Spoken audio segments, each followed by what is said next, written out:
El gobierno de Estados Unidos anunció este miércoles sanciones contra las empresas que participaron en la construcción del gasoducto Nord Stream 2, que va desde Rusia hasta Alemania. Washington señaló que su gobierno no dudará en seguir endureciendo sus sanciones si Rusia continúa sus movimientos en Ucrania.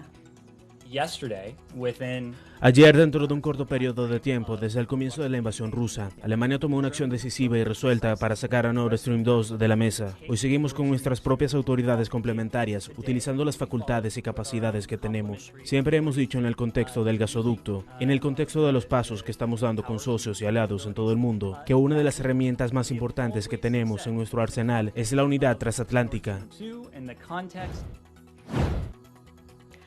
El Parlamento de Ucrania aprobó este miércoles el estado de excepción decretado por el presidente Volodymyr Zelensky ante el agravamiento de la situación en el este del país y la amenaza militar rusa. La medida, que entra en vigor este jueves, fue impuesta por 30 días y permite a las autoridades restringir la libertad de movimiento, prohibir manifestaciones y actividades de los partidos políticos en interés de la seguridad nacional y del orden público.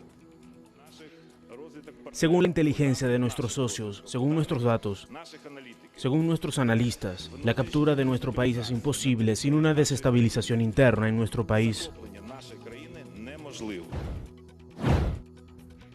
Las páginas de internet de algunas instituciones del gobierno y la del mayor banco de Ucrania fueron víctimas este miércoles de un nuevo ciberataque que las dejó fuera del aire por un momento. Las webs afectadas fueron las de los ministerios de Defensa, Interior y Exteriores, así como la del mayor banco comercial del país.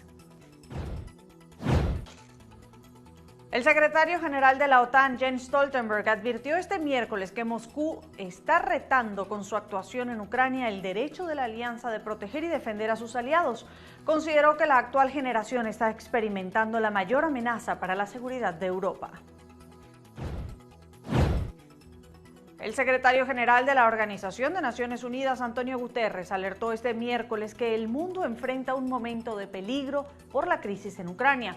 Para el funcionario, la decisión de Rusia de reconocer la llamada independencia de las regiones de Donetsk y Lugansk y las acciones posteriores son violaciones de la integridad territorial y de la soberanía de Ucrania.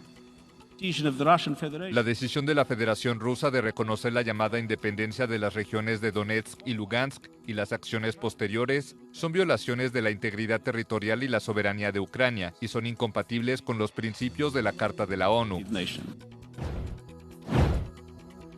El gobierno de Vladimir Putin comenzó a evacuar este miércoles al personal diplomático de su embajada en Kiev.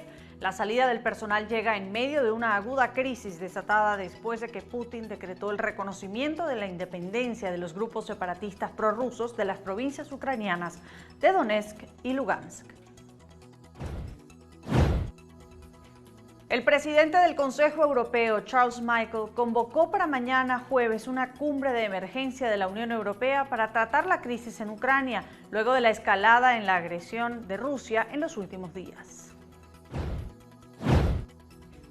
China acusó este miércoles a Estados Unidos de crear pánico y miedo en torno a la crisis en Ucrania y mostró la oposición de su país a las sanciones unilaterales a Rusia por considerarlas ineficaces para reducir la tensión. La portavoz de la Cancillería china dijo además que Washington alimenta las tensiones al proveer de armas a Ucrania. El Papa Francisco pidió este miércoles a todas las partes implicadas en la crisis de Ucrania a que hagan un examen de conciencia y se abstengan de acciones que provoquen más sufrimiento a la población y desacrediten el derecho internacional. El peggioramento de la situación en Ucrania. Tengo un gran dolor en mi corazón por el empeoramiento de la situación en Ucrania. A pesar de los esfuerzos diplomáticos de estas últimas semanas, surgen escenarios cada vez más alarmantes. Como yo, muchas personas en todo el mundo están experimentando angustia y preocupación. Una vez más, la paz de todos se ve minada por intereses partidistas. Quisiera hacer un llamamiento a todos los que tienen responsabilidades políticas para que hagan un serio examen de conciencia ante Dios.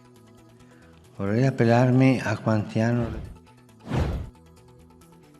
Ivanka Trump, hija del expresidente Donald Trump y una de sus asesoras más cercanas durante su mandato, está en conversaciones para presentarse de forma voluntaria ante el comité de la Cámara de Representantes que investiga el asalto al Capitolio. En paralelo, los dos fiscales que dirigen uno de los casos abiertos contra el exmandatario y su compañía en Nueva York dimitieron abruptamente este miércoles. Según el diario The New York Times, los fiscales Kerry Dunn y Mark Pomerantz renunciaron a continuar en el proceso después de que el fiscal general del distrito de Manhattan les indicara que tenía dudas sobre si seguir adelante con el caso. El presidente Joe Biden entrevistó este miércoles al menos a 3 candidatas para la Corte Suprema de los Estados Unidos, una señal de que podría anunciar a su nominada antes de fin de mes. La decisión del juez Stephen Breyer de retirarse dará a Biden la oportunidad de cumplir su promesa de nombrar a la primera mujer negra para el máximo órgano de justicia. Estados Unidos registró en los 2 primeros meses del año 57 casos de amenazas de bomba contra universidades, otras instituciones educativas y centros de culto dirigidos a la comunidad afroamericana. Según el FBI, las amenazas llegaron por medio de llamadas telefónicas, correos electrónicos, mensajes instantáneos y publicaciones anónimas en Twitter. Estados Unidos se convirtió este miércoles en la nación más fría del planeta por debajo de Groenlandia. Esto debido a las intensas nevadas que tienen azotados a varios estados del país. En Minnesota, las autoridades declararon el estado de emergencia en la ciudad portuaria de Duluth debido a los estragos que ha causado la intensa nieve desde hace día y medio.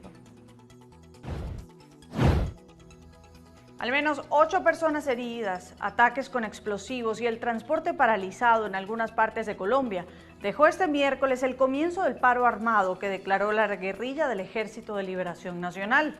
El ataque más grave ocurrió en el departamento de Santander, donde 6 obreros y otras 2 personas resultaron heridas al explotar una caja abandonada en la carretera.